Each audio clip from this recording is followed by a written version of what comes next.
Yeah. Low. Yeah. Low.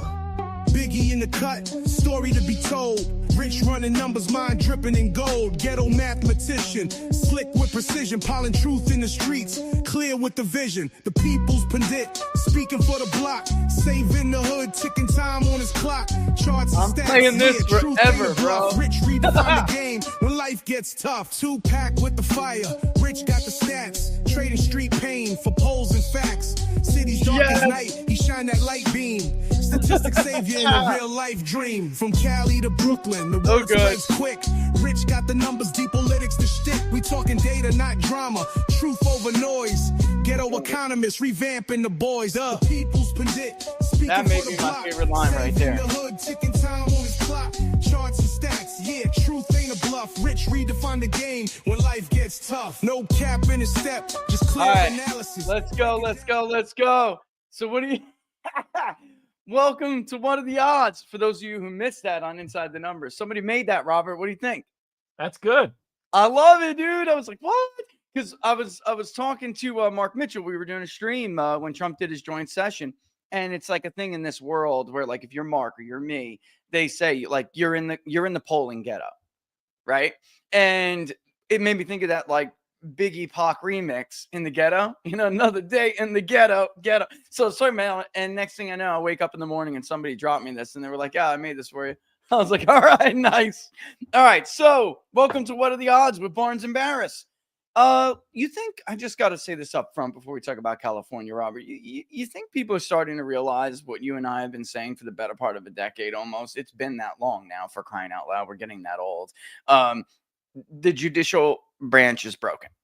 It's broken. The court systems in many jurisdictions are broken, and Congress has to do something. They have to.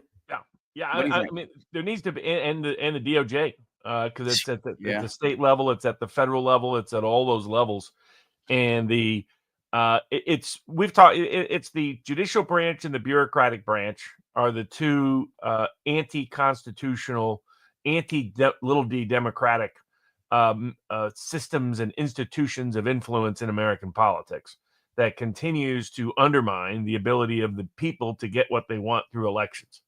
And it's we said it was going to be the biggest hurdle to Trump in his first term, and that it would be the biggest hurdle to Trump in his second term. And that has proven very true so far. And so I think to the benefit of Trump, the Democratic Party, as they hit record lows and very favorable ratings, according to CNN's own polling. Yep. The record lows in terms of general favorable ratings from a wide range of media, university pollsters. What we see is, defending bureaucracy, defending foreign aid, defending illegals, defending defending the judiciary's intervention in the election effectively by trying to overturn the results of the election. That's what's really going on. At the federal level, and at the state level, it's liberal jurisdictions that have just weaponized their entire legal and bureaucratic systems, much as they weaponized their social media access previously, weaponized their access to marketing departments and human resource departments, the writing departments and acting departments out in Hollywood, to control every transmission of cultural influence. And the weaponization of the legal system is just the natural extension of it. If you want to see what, the Democratic Party at a federal level would look like, you need to look no further than liberal democratic jurisdictions right now. Look at DC, look at New York, look at Chicago, look at San Francisco, look at LA, look at Austin, Texas, look at Portland, Oregon, look at Seattle, Washington. These are nightmares. These are, not only are the cities returning to being shitholes, I mean, it's extraordinary to witness. I mean, we've been talking about it now for years, that we're re-experiencing the late 1960s, where our beacon of cities, DC, New York, Philadelphia, Chicago, San Francisco, LA, these cities went from being the beacons of the world to being rat holes that you would do Escape from New York as a movie in the 1980s. You would do Escape from LA in the 1990s. You would do Dirty Harry movies in San Francisco. One of the most beautiful cities in the world turned into a shithole. It's what they've done to Seattle. I mean, Seattle is now a complete shithole. It just is. I mean, it's a city that has all kinds of natural beauty surrounding it. But because of the politics, when I was walking in and out of the Seattle courthouse, not only to deal with hostile judges that weaponize the legal system and don't care about constitutional liberty. And say it out loud. Yeah, exactly. I mean, to the degree they say, I mean, Senator Ted Cruz was like, surely that wasn't said in court. That was exactly what was said in court. Yeah. I could not raise the Constitution, even though the law says the Constitution is a defense. Obviously, you have the Constitution that says it's a defense, but you have the statutes in Washington that passed by the legislature that says the Constitution is a defense. And yet that's the one defense we weren't allowed to talk about at all during the entire trial, and couldn't even mention the word Constitution in closing argument. As Judge Parisian there in King County Superior Court in Seattle said, there was no place for that in her courtroom. Very much like the New York judge who said there was no place for the Second Amendment before she railroaded a defendant on gun charges and sent him to prison longer than the average rapist gets in the city of New York. The similar, I mean, what we've said, like you look at Tina Peters and you look at the John Eastman, the weaponization of the bar against Professor Eastman, the weaponization of it by the Ninth Circuit against Alan Dershowitz and people representing and defending Carrie Lake in trying to vindicate election issues.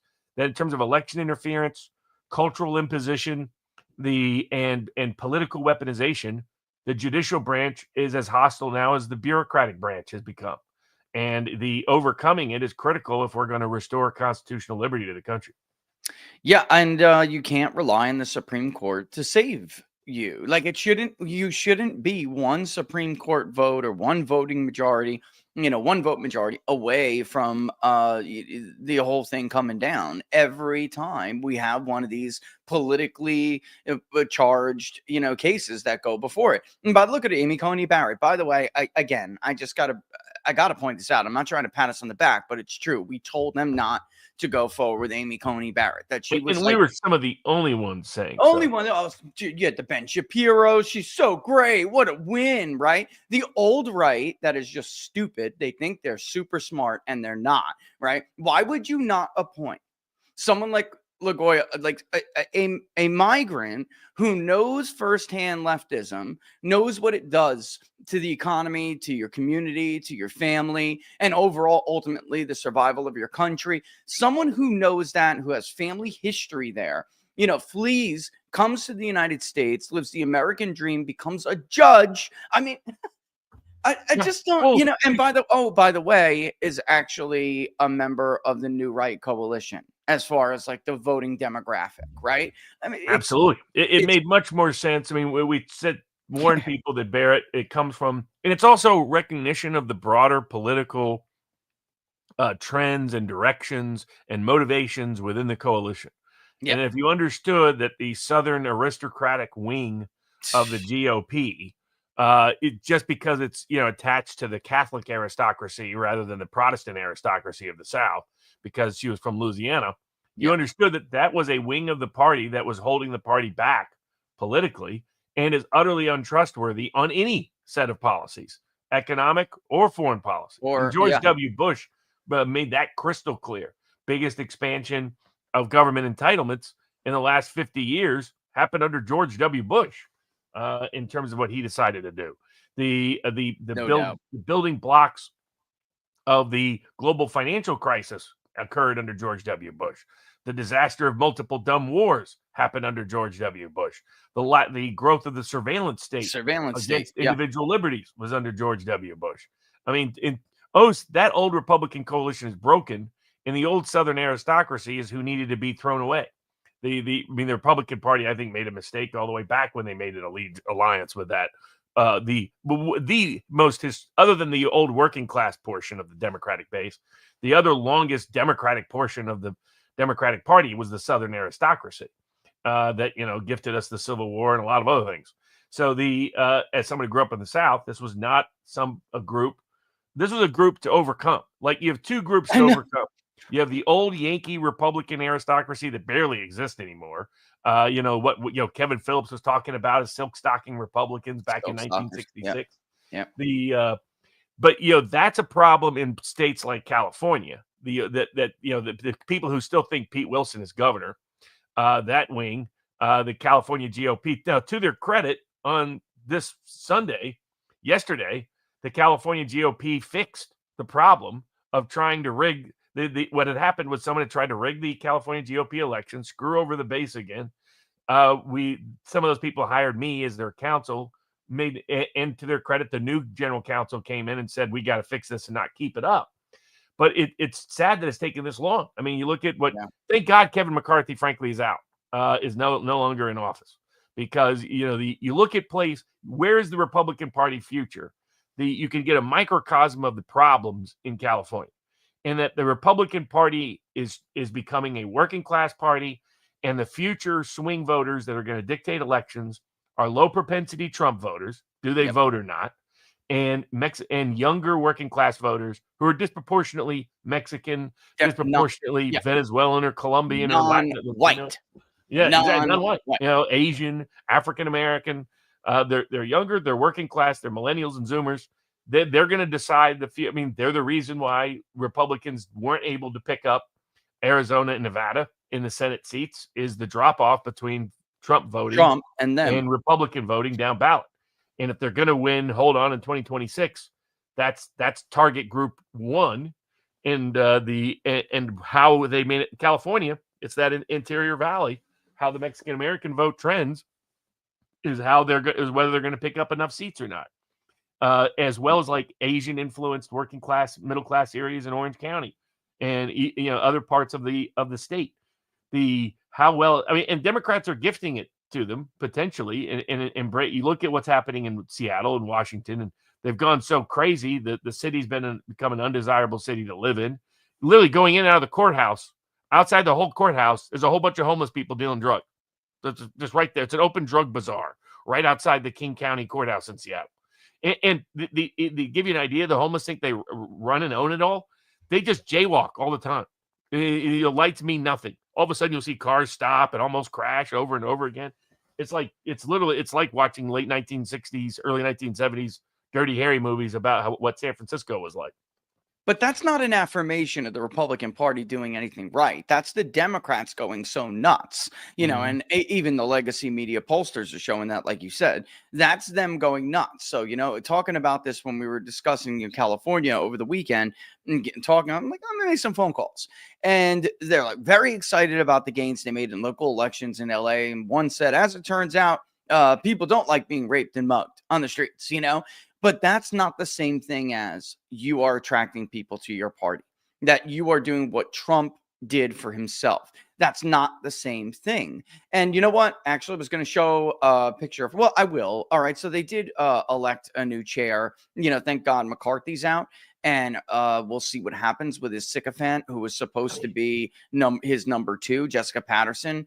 We'll see what happens. But I feel like there's a lot of people in California who think that if you just put some black and brown faces forward, it's going to fix the problem. It's like Trump is an old white billionaire from Queens, New York, and he outran John Duarte, who's supposedly a Hispanic, in California 13. Garcia, same thing, who called me an idiot, by the way, publicly called me an idiot because I said he was going to lose. And I said this a year before he lost. I said he's going to lose and Trump's going to outrun him, and along with Duarte and the rest. He went to Twitter, called me an idiot on a program. Very funny, Mike. How's unemployment treating you, dummy?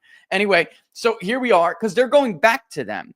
This is what I want people to understand. Like John Duarte, Mike Garcia, the people they're calling because they want them to run again.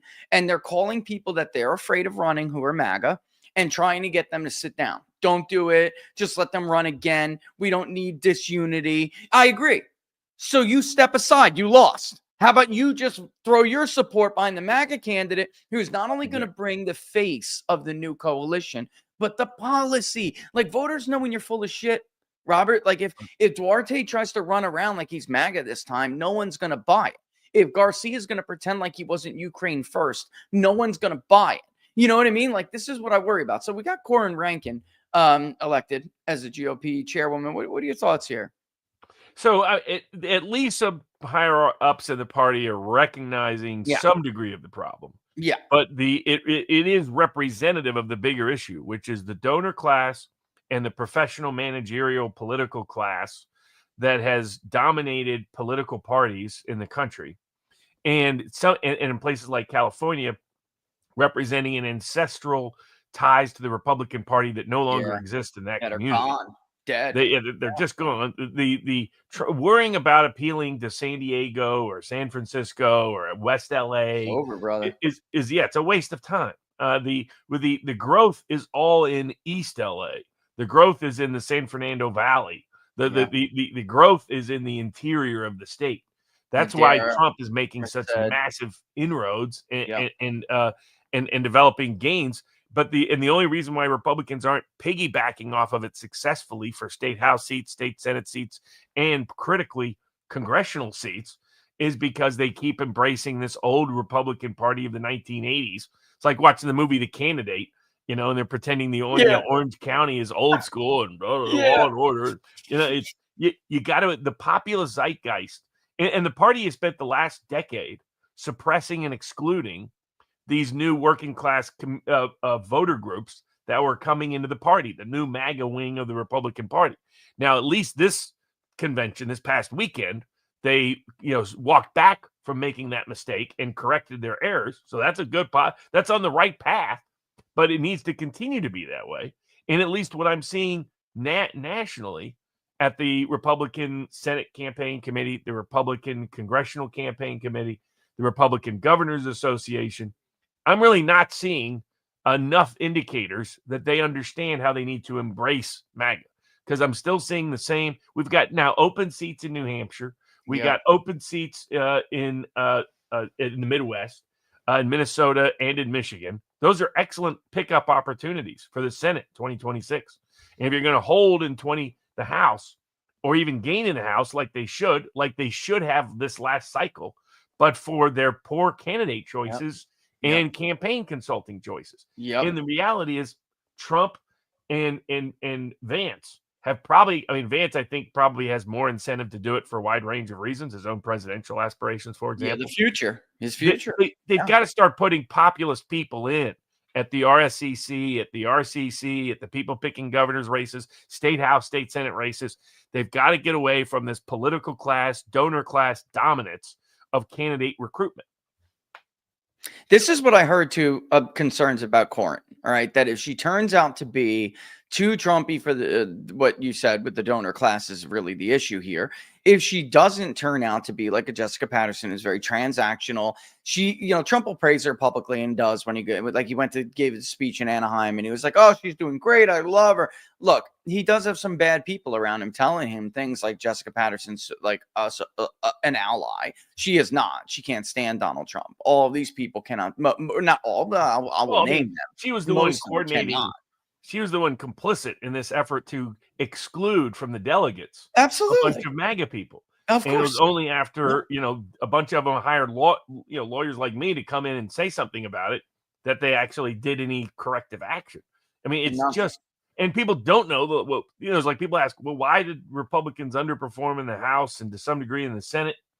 It's because of the people controlling the candidate recruitment and controlling the consulting class. So that even when you get a good candidate, like Michigan 7 a couple of cycles ago, like Carrie Lake this past cycle, that they're cut off from funding. They're buried. And they're forced to hire incompetent, incapable political consultants. Yep. That the political, I'll be honest. I don't know a single GOP political consultant I'd recommend be hired. There isn't one. There's not. DC that's part of the political apparatus. There's none, right? I've recommended. Even JD Vance, his Senate campaign people were frankly mediocre. He did well because he has great political instincts. But look at Trump. Brother, can we just call it what it is? I spoke to JD the night before the election.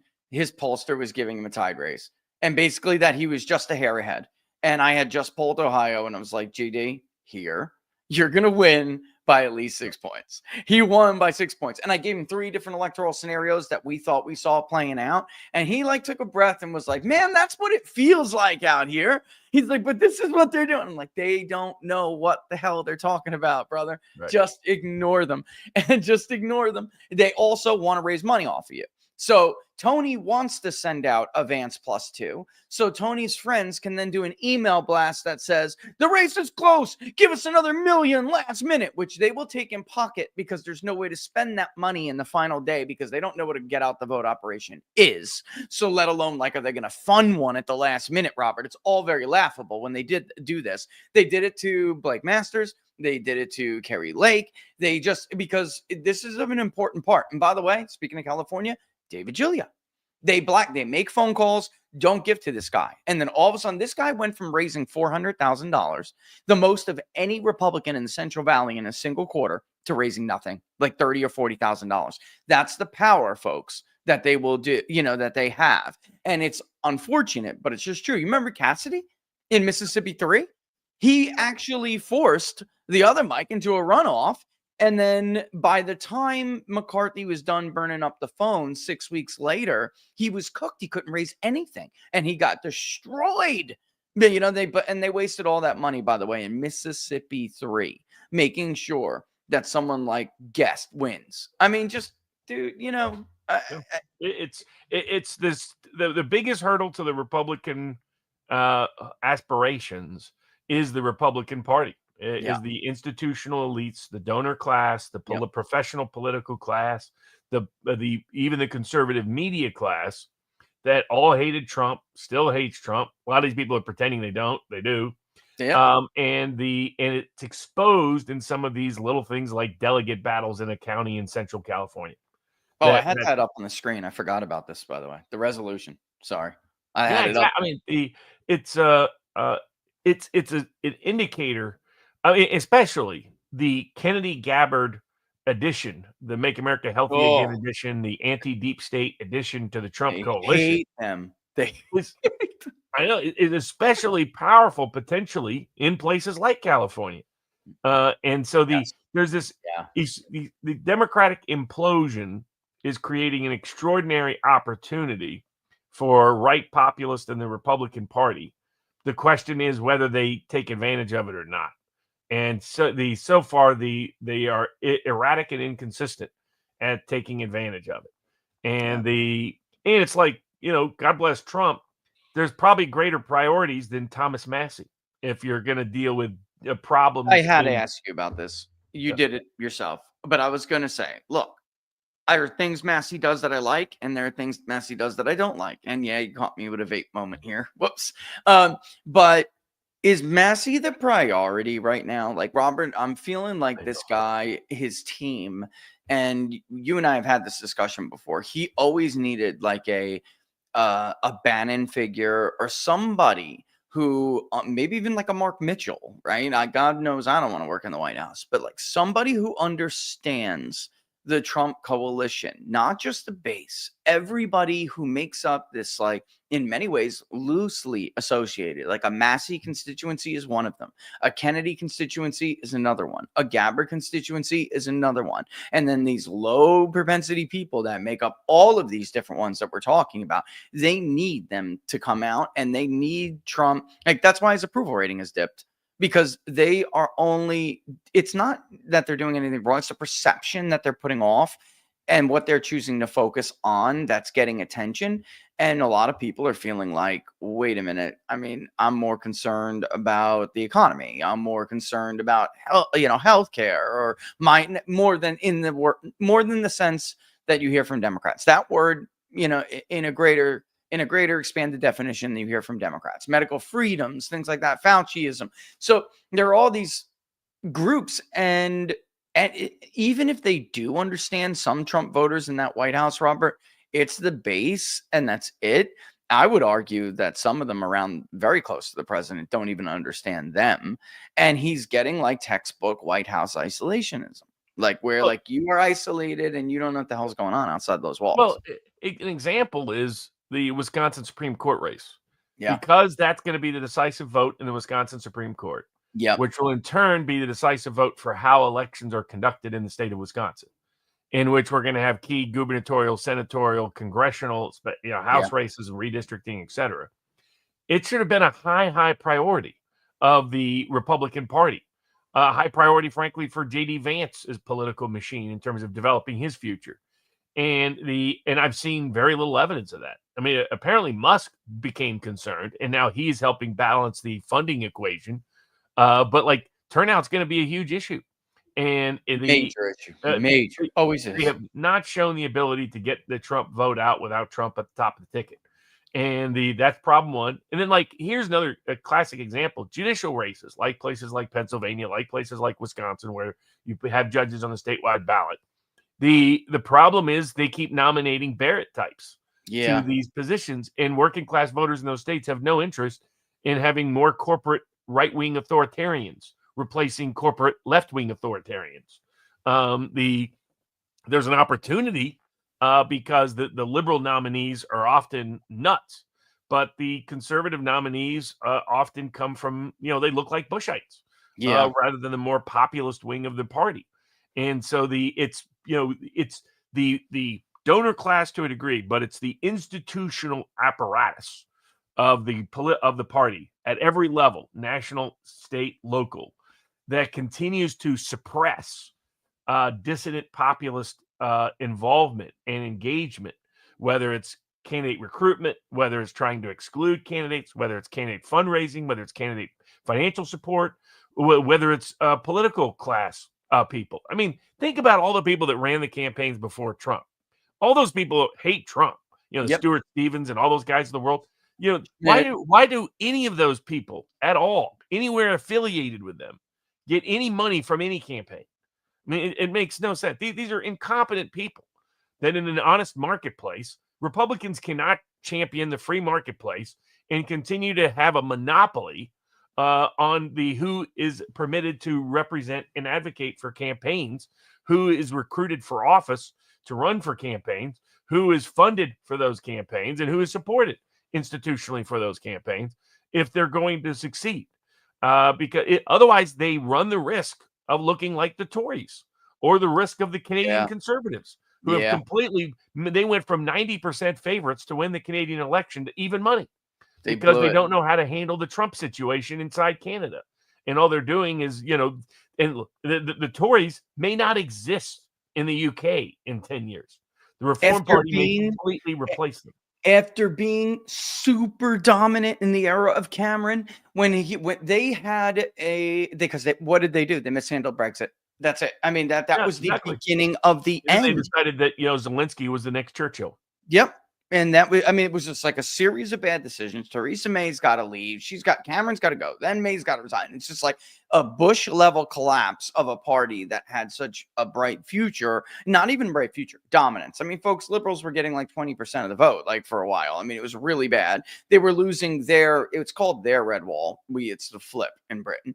I mean, it was very, very similar to what we see here. Somebody had a great comment. I'll get to you in a second, because that's actually something I would be, if I'm a Republican, I would be concerned about if I was a Republican, especially a MAGA Republican who's trying to earn that lane, because there's a kind of a Democrat, if they wise up, that could come in and snag that right from you.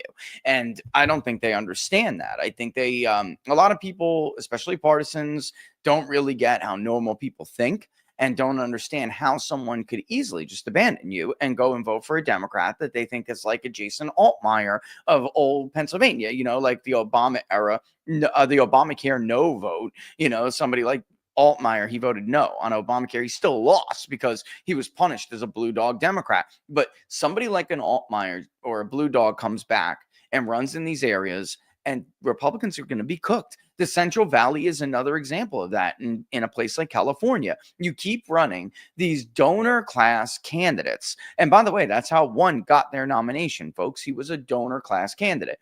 You keep doing this and you keep hoarding that space, or basically saying, if you don't play my game, I'm taking my ball and going home, then you're going to lose these people. And another thing they do, aside from hide the money, or make the calls and dry up the spigot, turn off the spigot and dry up the money, they'll smear you. Mark Robinson. Everybody knew about stuff with Mark Robinson way before.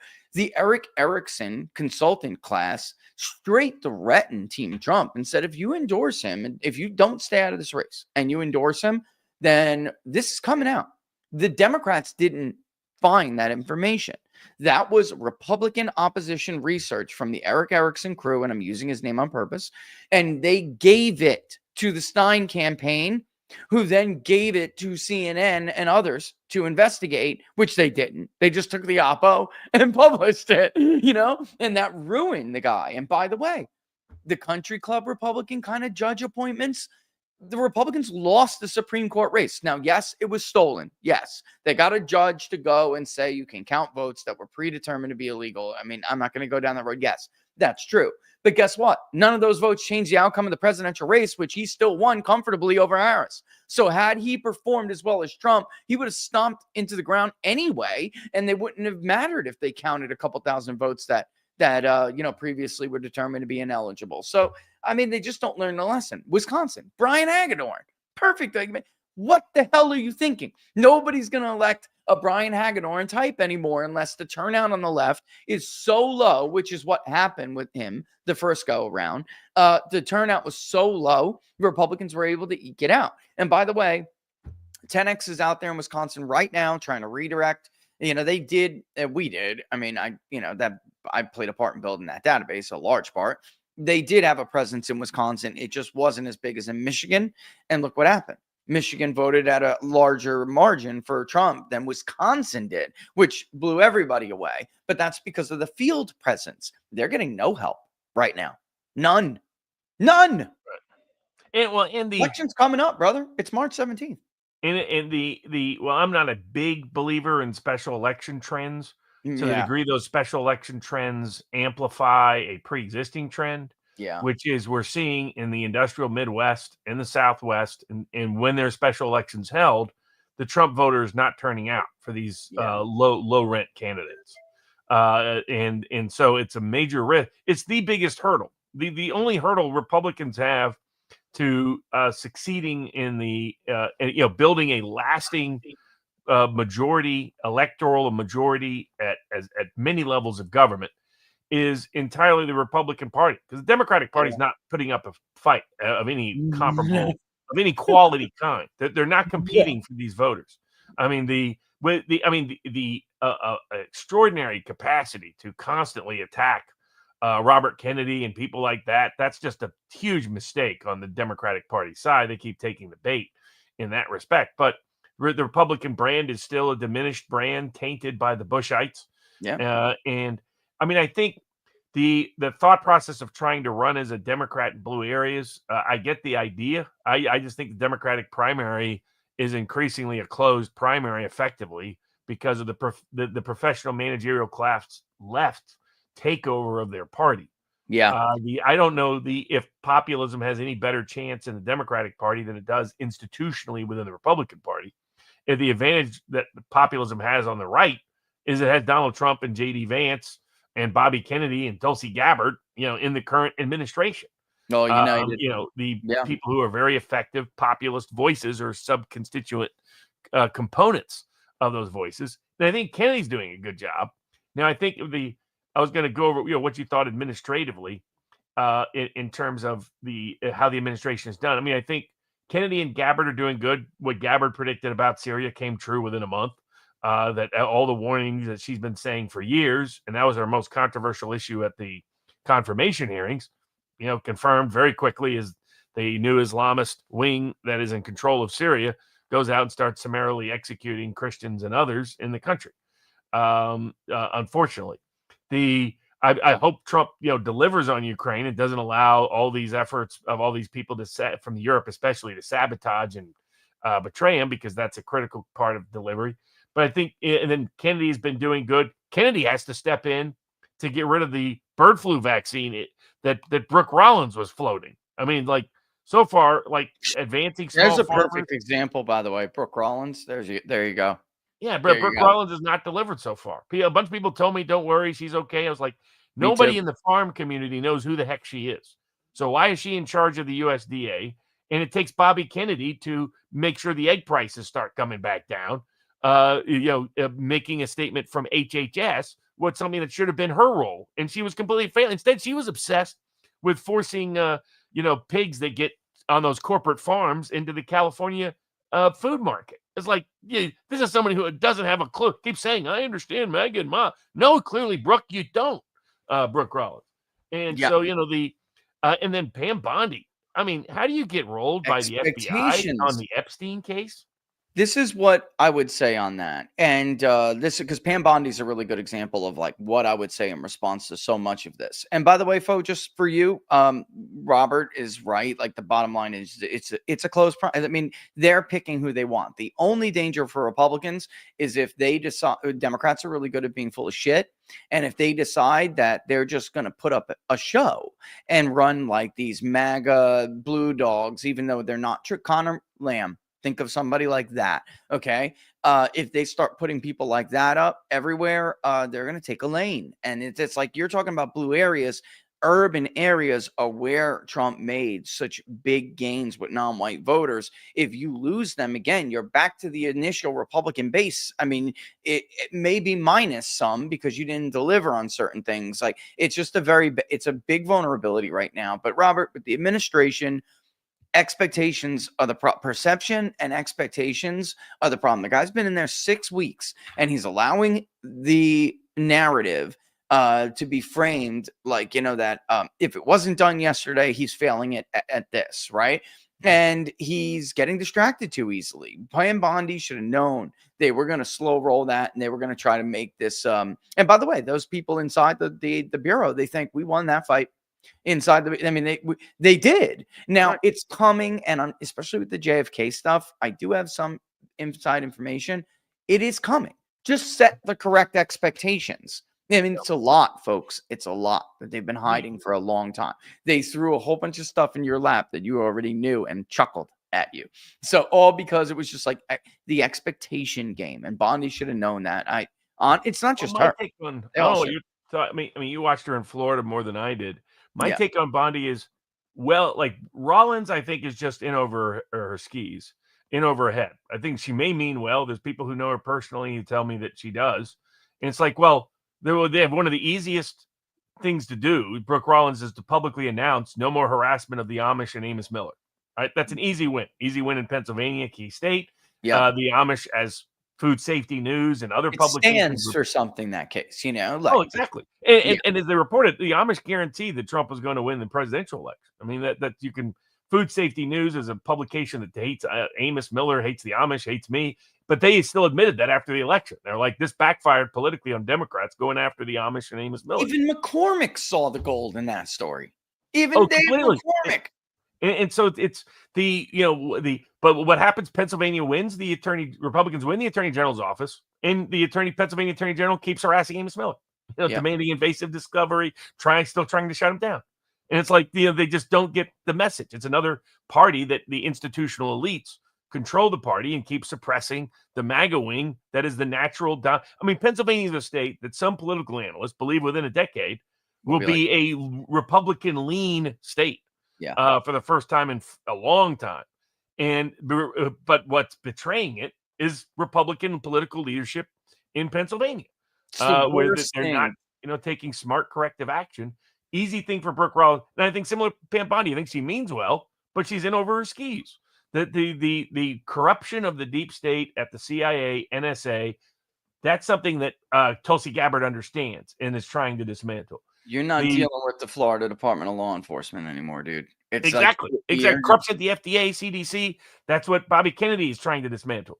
It is not, even though I think Kash Patel mostly gets it, but it's like he almost seems nervous, like he should not have been played like they played him. Yeah. That was an early, easy test. Get the Epstein files out, and the deep state rolled them all over, rolled Pam Bondi, rolled Kash Patel. Yep. And you can't get rolled on high profile things like that if you're going to make the reforms that are necessary. That not only does your base demand, it's why they elected you, but you're going to have to do it if you're going to repair the country or have any opportunity down the road. There are two huge reasons why these low propensity Trump voters who came out for him this time told us over like a year-long research that we did on these people. There were two main reasons they told us they don't vote. One is, of course, and this is why you got to be careful with the election integrity stuff. You can't be running around like what's his name from Georgia, or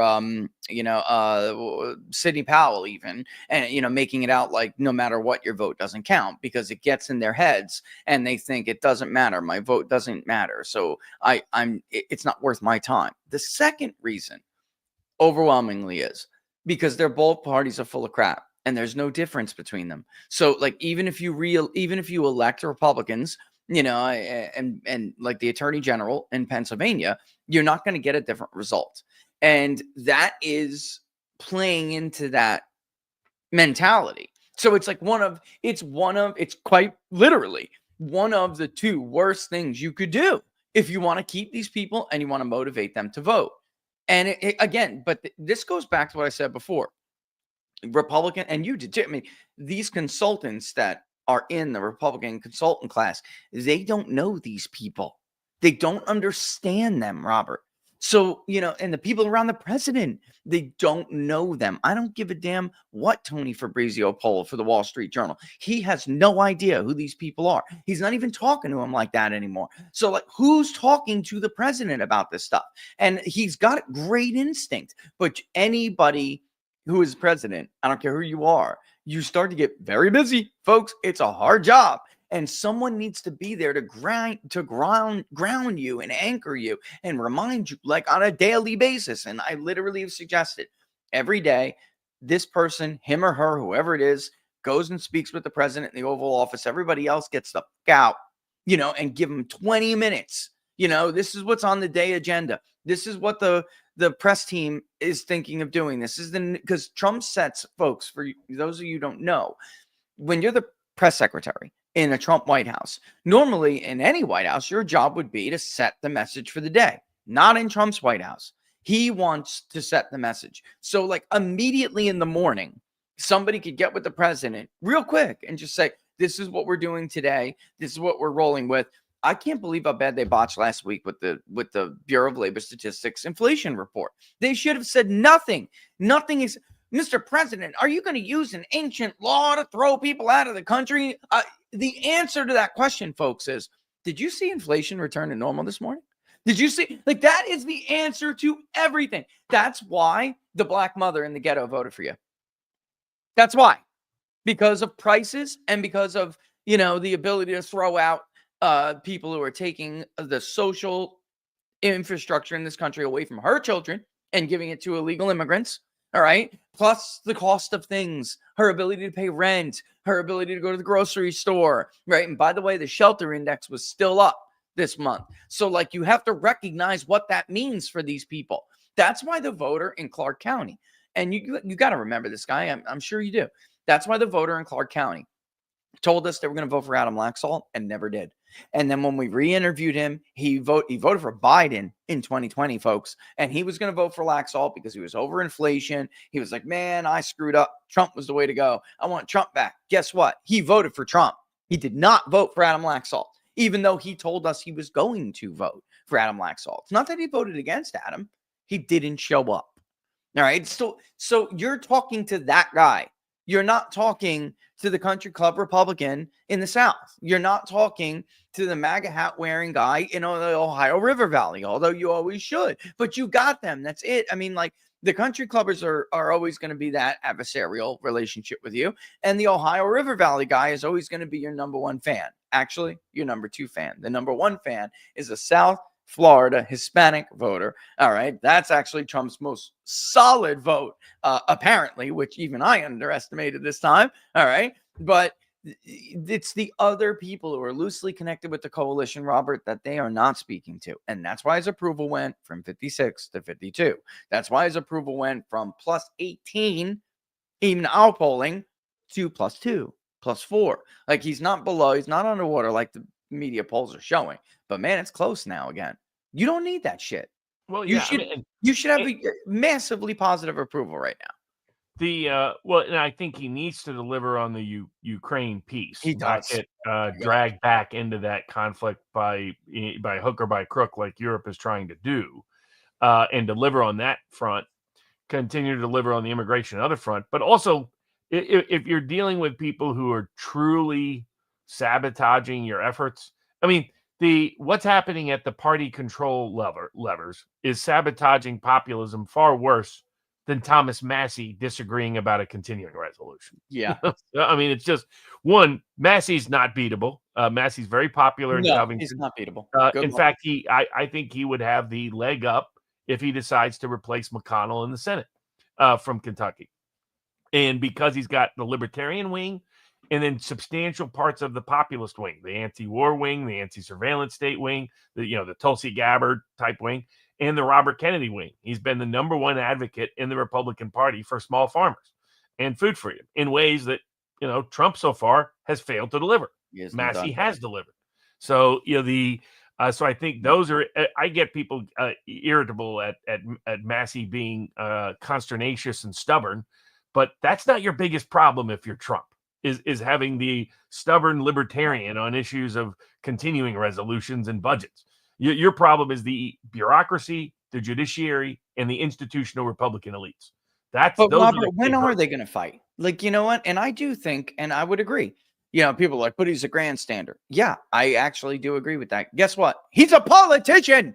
They're all grandstanders. They all have their little one thing that they hook on, and they can't they can't ever give on that because that's their thing. This is Massey's thing. You know what I'm saying? So it's long been his thing. It was like Ron Paul's thing. Ron Paul was often a thorn in the Republican Party side, but he was showing a path of the libertarian wing that could join the Republican coalition and was blazing that path. And that should have been something that the Republicans institutionally were trying to embrace rather than they constantly complained about Ron Paul. Oh, here he is yipping about the Federal Reserve again.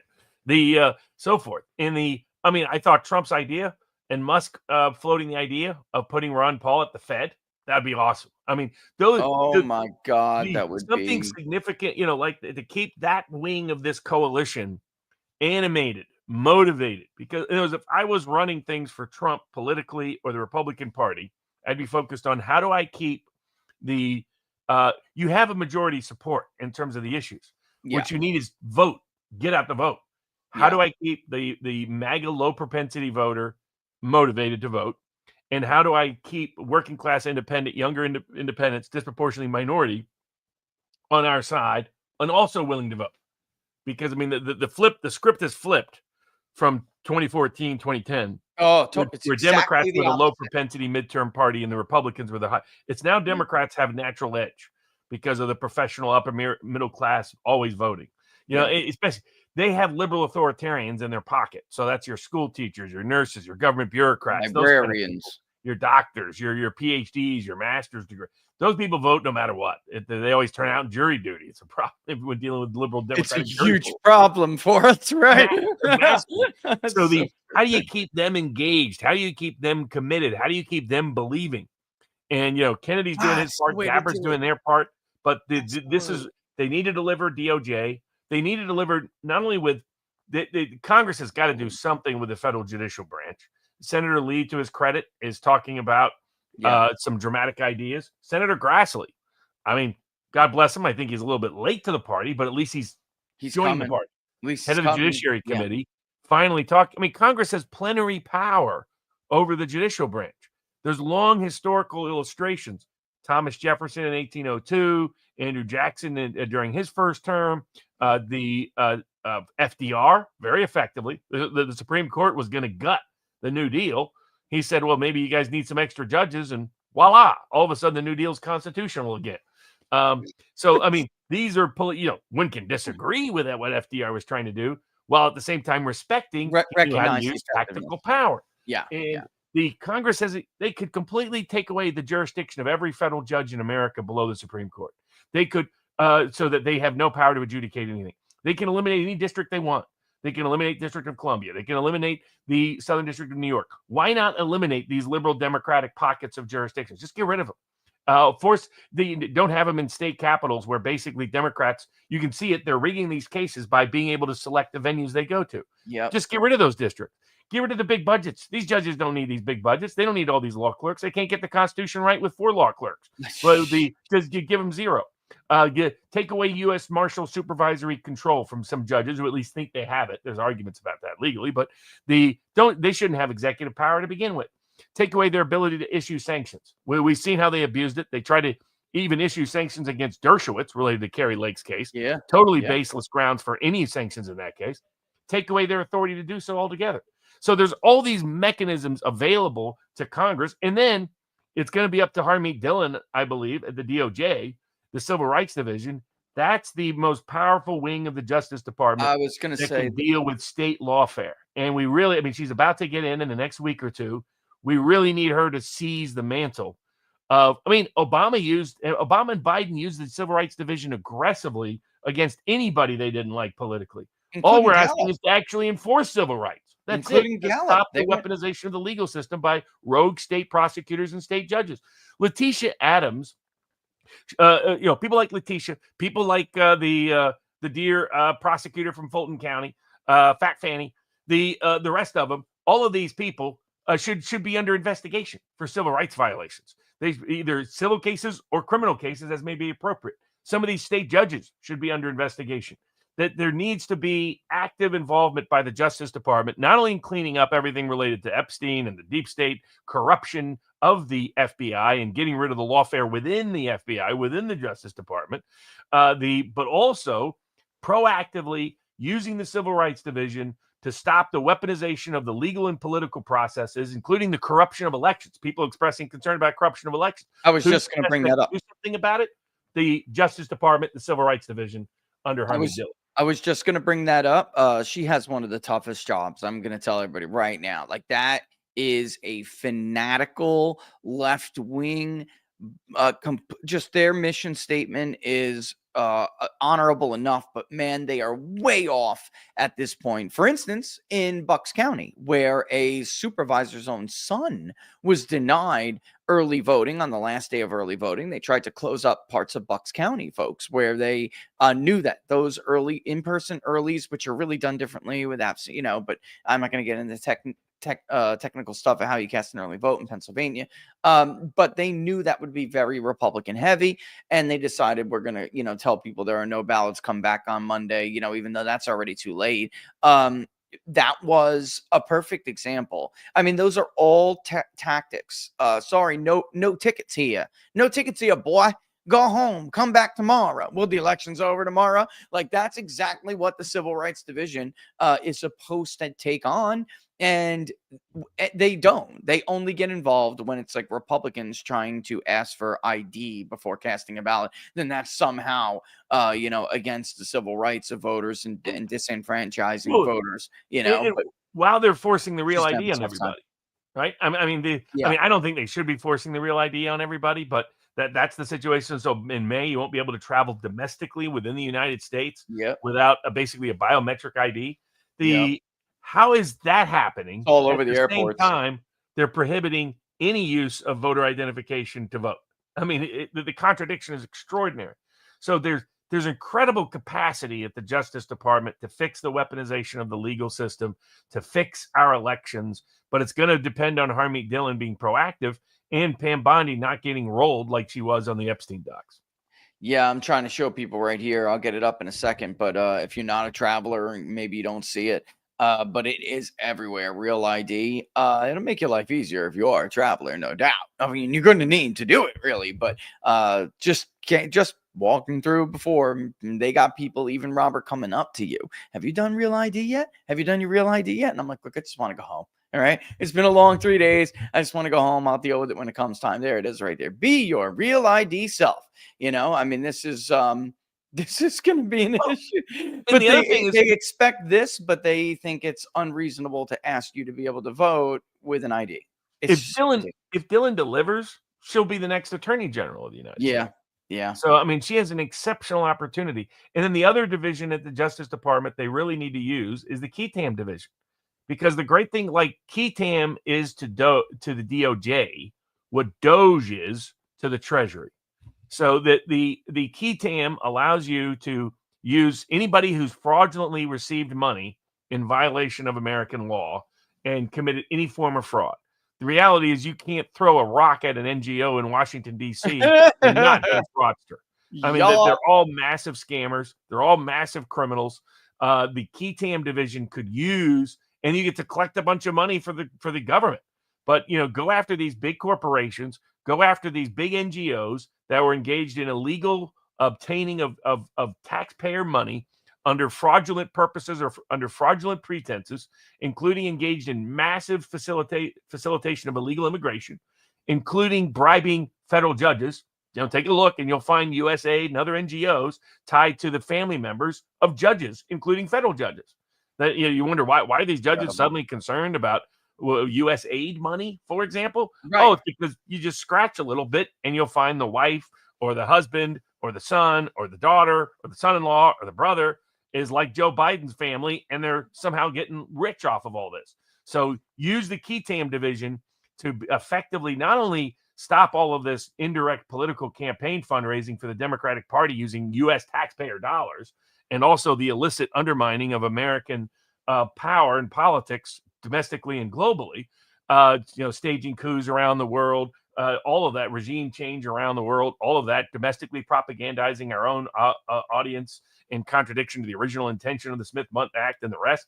But use it to also to politically empower your base as well. So, the Key Tam division, the Civil Rights Division, those aspects of the Justice Department are as essential, as critical, as fundamental to the future of the Republican Party or constitutional liberty as anything else Trump does in his second term. And I would say on foreign policy, because you said he's got to deliver on Ukraine, he's got to do it too without the perception that he's focusing too much on that and not the economy. And it's a tough balance. Exactly. That's why get it done and over with. Get it done. You got Gaza under control for the time being. Get Europe under control for the time being. Yeah. And then don't end up like Wilson, man. Exactly. And then move right to using tariffs policy, shift that to the foreign policy to reindustrialize America and shift our tax base from American workers to foreign companies or foreign interest. And I think that's what makes sense. On the foreign policy front, too, when it comes to America first and advancing that period, not only at home, but making the world understand it, talking about somebody else, because as I was thinking about Harvey Dillon, I had a conversation with Kerry Lake. We had a shared event a couple of weeks ago, 2 weeks ago, whatever it's been now. I can't remember. It's very recent. That agency, oh, my God. America's Voice, just a bunch of anti-American leftist haters who push anti-Americanism all over the world. And it's all, con, this one's getting this money, this one's getting that money. She'll have a tough time too, but it's another great opportunity where you could try to help the president move his agenda abroad quicker, and then, by the way, there's long-term goals that really could be met there as well. There really is. We'll help dance later in the world, but tell people, I know it's gotta hop off. But it's March Madness week. So I got my Tennessee wear. We'll see how Tennessee what's does. going on, bro. It's where all the other nerds are focused this week is breaking down the brackets. I'll have a bunch of picks up that you can help with your brackets and everything else, as well as against the odds and what have you at sportspicks.locals.com. That's where we put up all the political bets. That's where we put up all the and sports and other events. We'll have betting predictions on the Ecuador elections, the Canadian elections, the Australian elections, and any other elections that are coming, the Wisconsin Supreme Court elections. Yep. Whether the Epstein docs will get released in the next 30 days. All of that will be up at sportspicks.locals.com. All the best, Robert. See you soon, brother. Will do. All right, I'm going to take it away here, guys. Don't forget, if you like the videos, to like them and share them far and wide. I will just say this on the JFK files. I don't know how much I want to say here, or can't, you really should, but they are a priority for the president. Like personally, they're a priority for him. He already knows some of what was in there and kind of feels like he was duped the first time around. I didn't get the clip, but he probably should not have revealed the contents of a phone call that he did have with Donald Trump going back to the final days of the Trump administration in 2020, going to 21, really. I believe it was 2021 when Judge Napolitano had spoken with the president, but nobody wanted to say the name, so I'm just going to say it for everybody who's like afraid to say it. And I'm not saying Trump's afraid to say it, but others who have tried to convey what happened there the first time around, it was Mike Pompeo. All right. And Mike Pompeo basically said, you cannot tell the country that our government killed a president. You can't do it, man. You can't do it. And I disagree. I think you can and you need to do it.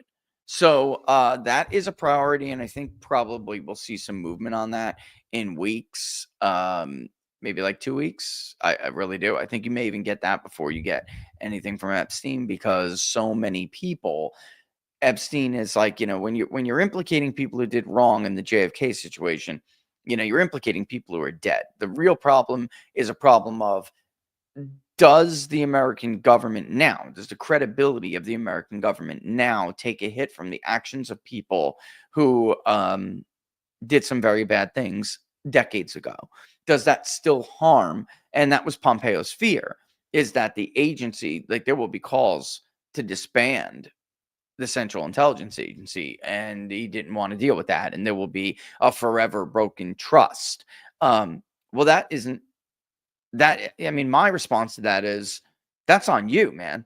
That's on your agency. That's not. I mean, you can't just go on because that fear exists. It's not an irrational fear. It is a rational fear, but it's also one that is probably driven by like warranted anger that's going to come your way and distrust that's going to come your way. With the Epstein situation, it's different because a lot of these people are still around. They're still alive. I mean, they're here walking among you.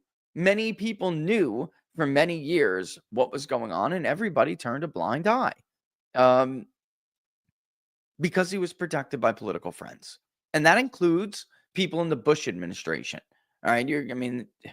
Look, it was not smart to have Acosta in the first administration, even as the Secretary of Labor, because, of course, he had a front and center role in giving Epstein a sweetheart deal for sex trafficking. I mean, just because you're politically connected, it's insane. So Trump needs to wash his hands of all of that and break. Like, it doesn't matter if it harms Republicans, even Republicans who are still, on your TV, still in the public scene. I mean, that's on them. And Trump needs to like disconnect his brand of Republicanism from them. And if that means giving up the goose, then that's what it means. I'm telling you anyway, it's not like he's going to make any more enemies. He's already got them.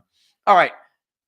Yeah, don't forget, if you like the videos, to like them and share them far and wide. Best place to follow us right here is peoplespundit.locals.com. Barnes, we got to change that cover image. But it still says Viva Barnes Law, sportspicks.locals.com. The link is in the description for Robert. And what else? I'm forgetting something here. You know what? I'll go through some of your comments real quick. Yeah, I can do that. I saw that. I'm so glad I did. Let's see. This one, boom. And we'll go to locals too after. How has Andrew Cuomo successfully resurrected his political image to become the next New York City mayor? Does Blagojevich have a shot in winning in Chicago? Little early to say that. I'll tell you what, for anyone who doubts that, Americans love a comeback story. They love an underdog comeback story. Look, Blagojevich did time in prison. That's a political career, career ender. Donald Trump had 91 felony counts against him. He won the presidency of the United States. Americans love the underdog, and they love comeback stories, especially when that underdog is an underdog because big, powerful interests and entities targeted them. And Blagojevich is a very talented politician. I don't know if he's got any aspirations to do it, but he's a very talented guy. The Obama wing had to get rid of him because he was a threat. Obama wanted to solely control the Democratic Party, and Rod Blagojevich was seen in Democratic circles. And by the way, Republicans were afraid of Rod Blagojevich. They were terrified that he was going to run for president. He was very much a more successful, more appealing version of like John Edwards or John Kerry, right? Not John, but definitely like an Edwards, from a part of a country that's not from the part of a country that is not fully blue. And I mean, Edwards was from South Carolina, but really appealing, still white, young, because Rob was young back then, still very young for for a governor of a major state.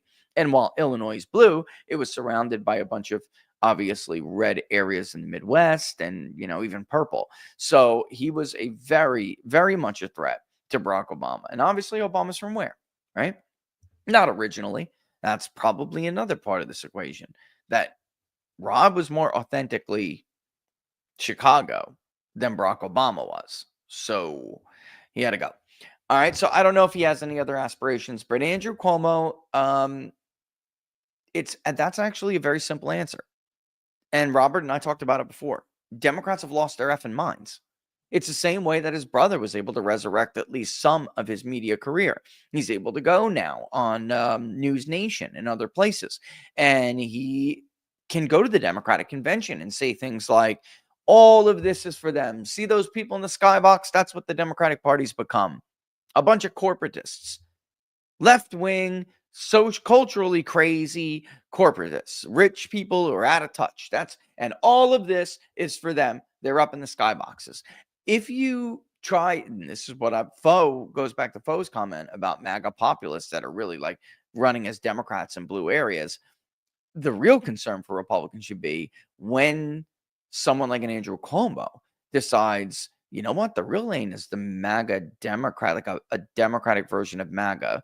And I'm going to give people, I mean, I don't want to give free advice to these bastards, you know what I mean? So I'm not going to go too much into it, but there's a big lane there, especially with Republican rhinos and consulting class types holding back MAGA from completely owning that lane, because you'll never own it. Trump Republicanism will never own that lane as long as you have those people still playing a major role in the party. All right. And that's why Barnes said and he's right. It's so important. The NRSC, the NRCC, the RGA, right? We just had California just picked a new leader of their party statewide. It is so important that those people are not hiding, bubbling beneath the surface, waiting out Trump, a bunch of freaking Bushies, or whatever else they are. They got to go.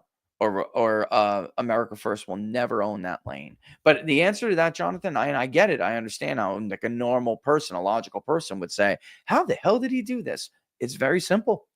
He saw the opportunities. Like, man, Gavin Newsom's doing it right now. He's rebranding himself into something he's not. And he's very good at this. He's done this in the past. But he's looking at the handwriting on the wall. And he's saying, you know, Democrats, no matter what Trump's approval rating may be softening, everything, it's not where Democrats are. And if I want to win in 2028, I got to do something different here. He cannot come across as a Michael Dukakis or a John Kerry, you know, like a coastal elitist liberal. I mean, you'll see him. I guarantee you he's going to change his hair soon. He's going to get rid of the slick look. All right. Smart thing to do. All right. So need better real-time two-way feedback between the party and the influencers and the grassroots. Also need a standing spoiler party independent of GOP. Those are two separate things, but absolutely the Democrats effectively used spoiler parties in key races in 2018, especially at the congressional district level. There is a widely cited study by Oxford, but it's old, but it's still true, that if there is a spoiler party, especially if they're named like independent something, okay, then that group that Barnes and I are most focused on, they're almost, I mean, today they're more non-white than the Ross Perot coalition was. That group of people who splintered from the Republican Party to become Perot's coalition. They're very demographically similar than what we see today. The difference is that they're more non-white today. All right. But nonetheless, that voter, Republicans need every bit of them. And many academics in my field credit the return of the Ross Perot coalition to George W. Bush in 2000 as a reason why he defied the polls and he beat Al Gore, especially with a popular incumbent, being the vice president of a popular incumbent with a decent economy, right? It was tough. The fundamentals were not on Bush's side, except for the one that is about 3 consecutive terms of party rule, which has been broken before. We know that. Republicans broke it all through the 20th century.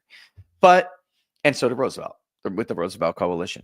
But, you know, the bottom line is that standing spoiler party is most likely to peel off those people, and Republicans need every bit of them. So Republicans have to get much more sophisticated and start running these. Like, look what they did in Wisconsin. It was a Democrat-funded fake MAGA candidate. They took just enough from Eric Hovda to cost Eric Hovda the election. And that's what Republicans need to do everywhere. And by the way, they even had bot farms. And I mean, this is unbelievable considering, if you remember the context about the bots, the Russian bots and Russian propaganda, fake news, and this and that.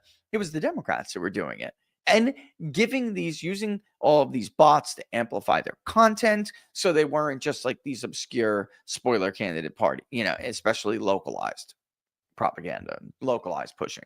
It worked. But this problem, Brian, of this problem of the White House not getting real-time feedback, that's all very well, but it's not going to, that won't work unless there are people around the president who really understand the different facets to the coalition. And I mean, they gave me a call. I could give them 2 names of people who could do it. But the people who are credited with running a more disciplined Trump campaign this cycle, while I'm not willing to take that away from them, I'm not. They also don't know how they won. And that's really true. No matter if they want to admit it or not, I don't really give a shit. I'm not here to make friends, and I don't care if I hurt someone's feelings. You don't know the coalition. You don't. I hear it in your voice. I hear it in the things you say, and I certainly hear it in the advice you give the president. And you're wrong. All right? There's probably 3 people in this entire space that could really do that job. And that's it. Even the famed pollster himself can't do it. He doesn't know. All right. So that's hurting them. It's hurting them badly. And then why? Because they don't really have time to play this game, because they have to make sure the president is still, Robert used the word believe. They have to continue to believe. That is the word, man. There is not a better word. They have to remain believers in his ability to deliver, that he will deliver, that their lives will get better. They'll end the war in Ukraine. Inflation will come down, and believe their vote still matters. So there's one part about that, is keeping the president on the right track with them. It's a huge part. He's the Republicans' biggest selling point when it comes to these people, because we asked them, who would motivate you enough? Who do you trust enough? Who do you believe in enough to actually cast a vote? It was Trump and only Trump. That was only ever the case. That was always ever the case, that it was only ever him. So, and then they have to, after that gets situated, all of these other issues with the stupid consultant class, they have to go. And by the way, on the low turnout thing, as we were speaking about it, especially when it pertains to California, they take these election results. They're false affirmations, but they take them as affirmations that, oh, we're so great. No, Democrats were so bad and turnout was so low. And as we were talking about that, David Giglio himself texted me and he said it's the only reason John Duarte ever won in the first place. And that's, of course, 100% true. It was the lowest turnout in 10 years. And it was always going to be and it was super white in a majority Hispanic district. It was always going to be the case that when the presidential election came around and those voters, even lower propensity, who don't vote in midterms but vote in presidential elections, they were going to vote for Trump, but also Adam Gray. And he didn't win them over. It was always Ukraine first for John. It was, I want influence with the EPA so I can take my own damn fines away and I can kill entire populations of of freshwater shrimp without the EPA crawling up my ass and giving me fines, or the Army Corps of Engineers bending me over. All he did was give a shit about himself and the people who paid his bills and, the war in Ukraine, because, of course, he's setting himself up for future success. It's not about what his constituency wanted. And he was always going to lose when those other voters came out. Those voters have to remain believers. Trump outran him by over 5 points in that district, guys. Over 5 points, including his own home county. Again. And you still have the California Republican Party thinking all we have to do is nominate and elect or appoint leaders, nominate candidates who are Hispanic and Black and this and women and that. And That's worse shit. You got outran by an old white guy from Queens, New York. End of discussion. This is not debatable. You're wrong, and I am right. Ask Mike Garcia, who was described to me by these geniuses. That's the perfect Republican candidate. Bro. The MAGA machine needs to coordinate with Amos Miller, Kirk, Poso, etc., and need to force the issue, especially now that they're in the press room. You know, it's kind of funny. Poso, I'm actually a little bit shocked he doesn't get on this more. But Kirk, I'm not.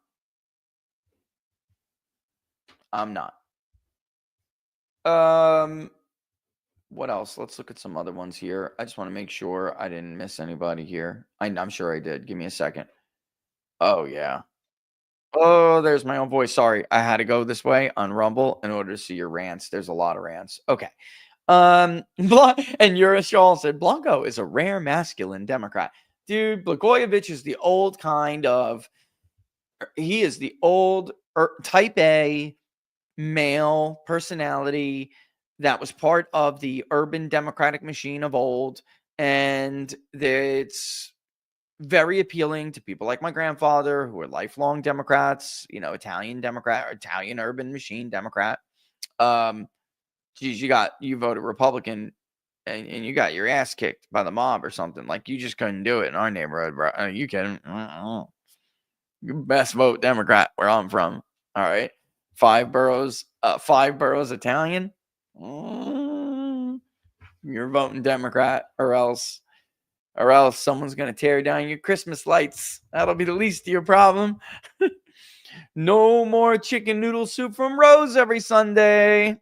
No, sir. And worse, no more jobs. No more jobs. All right. So that's the way it was back then. But yeah, he's a rare breed, and he was a threat to Obama for sure. And he knew too much about Barack Obama and the attempt ironically, this guy gets indicted for trying to sell Obama's seat when he was himself being pressured by them to sell the seat. Like, it's so bad. You know what? I would love to interview Rod Blagojevich. You know what, Rod? This is the invite, and I'm going to DM him. I would love to interview Rod Blagojevich. You guys want to see that? You want to see Barnes and I talk to Rod Blagojevich? I'm calling him. I am. If he's willing to do it, I will do it. I think that'd be a fascinating interview in the context of the stuff that Robert and I always talk about. I guarantee you that Rod Blagojevich knows more about the Trump coalition, or understands the Trump coalition, especially this part of it. Like the 8 points in Chicago that came out of nowhere. All right. I guarantee you that Rod Blagojevich can better articulate who these people are, what their dreams are, what their fears are, what their interests are, and their priorities are, better than Republican consultants. I guarantee it. Let's try to get Rod Blagojevich. This is going to be fun. All right. What else did I miss here? Yeah, right. People want to see Rod Blagojevich. Faux show. All right. I'll try to get him. All right. Let's try to get him. Let's go to locals real quick. Here's the 13 districts Trump won and the GOP lost. All Southwest and working class Hispanic districts. Thank you, Drearier. In fact, let's read them, shall we, Drearier? Let's read them. Not all of them, but they're working class for sure, because you got like Maine too. It's not Hispanic, but the 22 Cook Politico PVI of these districts are as follows. All right. California 9, which I was once hired to see if Josh Harder himself was beatable. When it came to the district, somehow Trump was polling very well, and people were like, man, I shouldn't have voted for Biden. I want Trump back.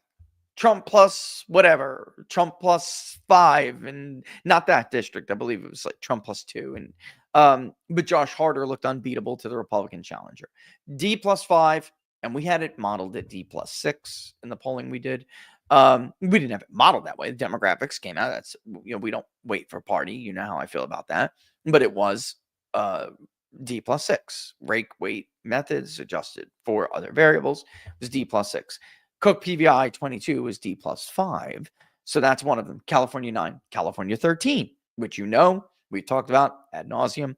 We had it at D+3. Cook PVI is D+4. That, of course, Adam Gray beat John Duarte in that district. And, of course, Donald Trump won that district. All of these districts Trump won or outran the Republican candidate. Maine 2, of course, Jared Golden, a great example, however, of the Republican candidate not getting funding or support because the Republican candidate isn't the candidate that the Republican consultant class wanted. All right. John O'Shea, by the way, was defeated not by the voters, not by, in Texas, is a great example. He wasn't defeated by the voters. He wasn't defeated by his political opponents. He was defeated by Republican consultants and donors who would not allow him to raise money, which much of that came from John's own pocket. And also, there were special interest groups out of Las Vegas that were just pounding him every day with lies. That he was somehow a rhino, and the rhino was the border hawk and the MAGA friend. I mean, this is the stuff they do, right?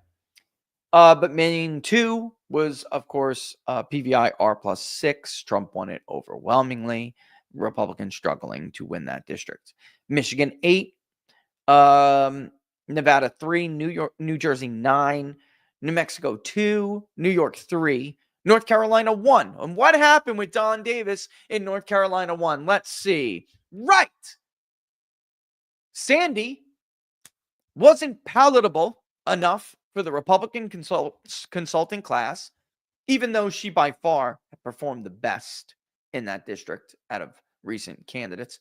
Sandy, MAGA through and through, election integrity defender, couldn't raise money.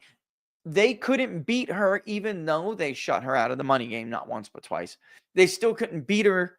So they had to bring in a defense contract W word.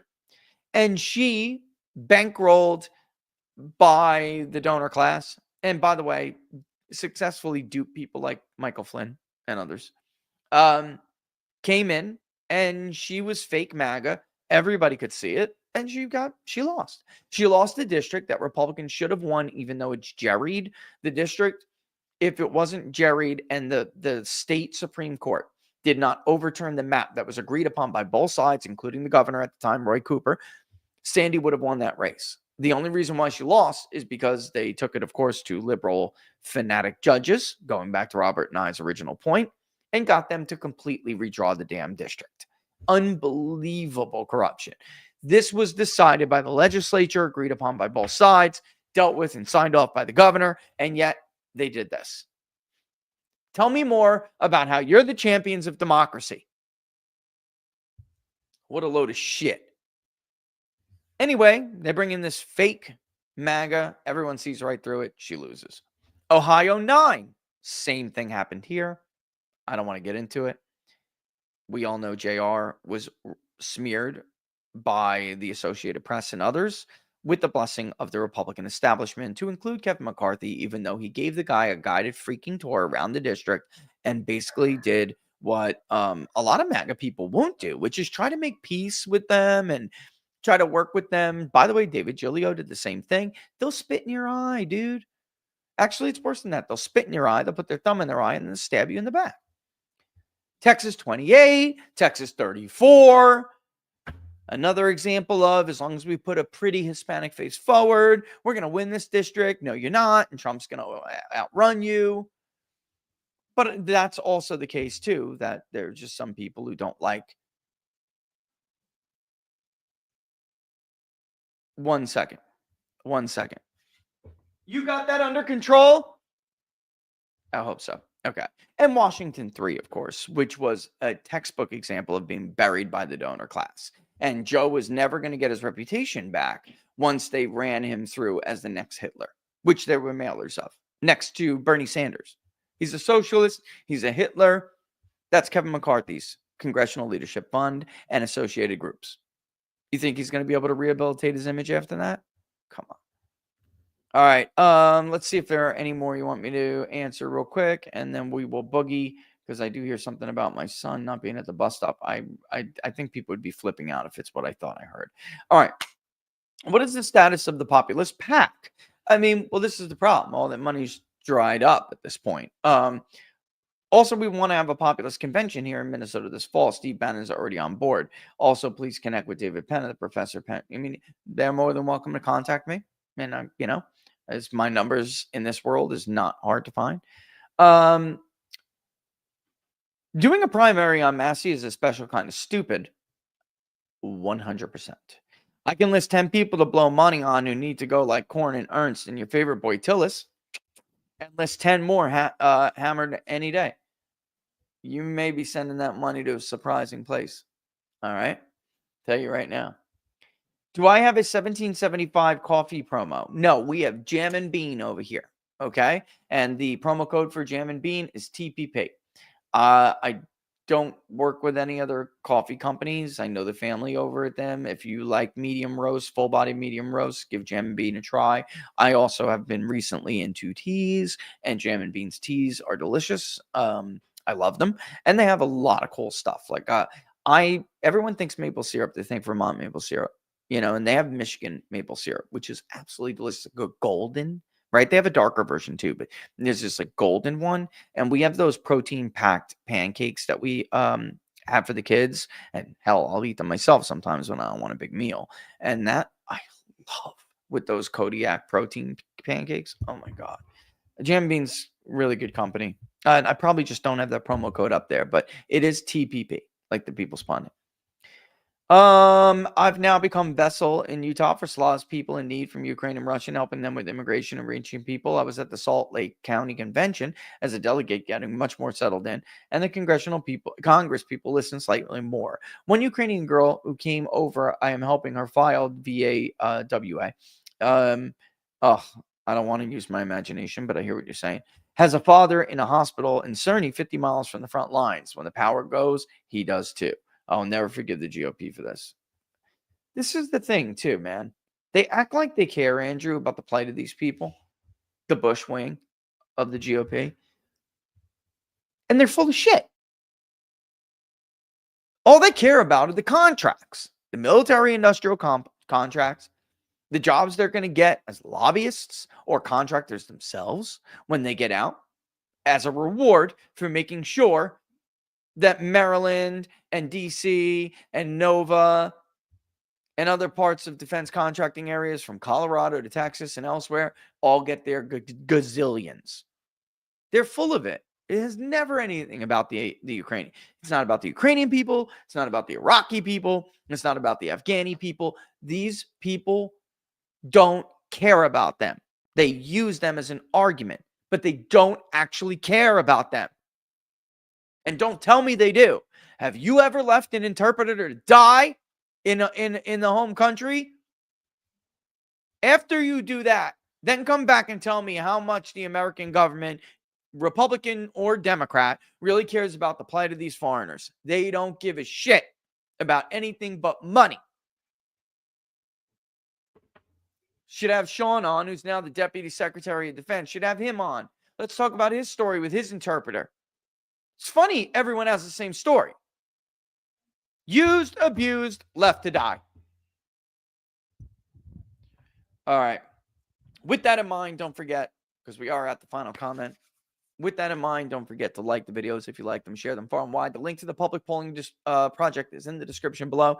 Do what you can with it. We got a generous donation on Friday. We thank you for that. Do what you can with it. Would love to get another approval rating. There's bunch of stuff we could get in the field and poll. And also among the best thing you could do is share it, because the bigger the base, the less of a burden. The bigger the base, the less of a burden. All right. So there's a lot of stuff that we could dip our toe in and see. All right. And then we'll have to figure out exactly how to better structure the public polling project. So I have resisted just bringing in people who what's the word I'm looking for? Guarantee a certain contribution every quarter. I've resisted that. I have always wanted to keep it low dollar donations, but it cost me a fortune last year, a fortune to poll. And I can't do that every year. So especially not in off cycle elections. I just can't. So maybe we'll just wind up waiting until elections get closer. I don't know. We'll have to figure it out because I really, really, really don't want to do it that way. I don't. Okay. So with that in mind, there you have it. I will see you on Inside the Numbers, same time, 2 p.m. Eastern Standard Time. This is an hour and a half. We'll do probably an hour as we're supposed to be doing. And I'll see you guys soon. I'm going to go find out what happened to my kid. Thanks for watching. All the best as always, deuces. Don't forget to follow Robert on sportspicks.locals.com. All right. All the best, guys. Have a great rest of the day. You guys want to hear the last rap on the way out? Let's do it. Why not? Analysis, breaking down lies in political palaces. Biggie and Pac, not in deeper consensus. Found a way to peace. Reason is defenses.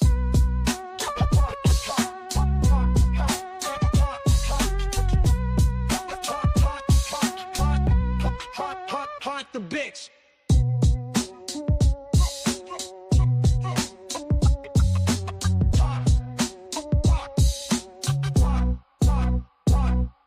The people's pundit, speaking for the block, saving the hood, ticking time on his clock. Charts and stats, yeah, truth ain't a bluff. Rich redefine the game when life gets tough. No cap in his step, just clear analysis. Breaking down lies in political palaces. Biggie and Pac, not in deeper consensus.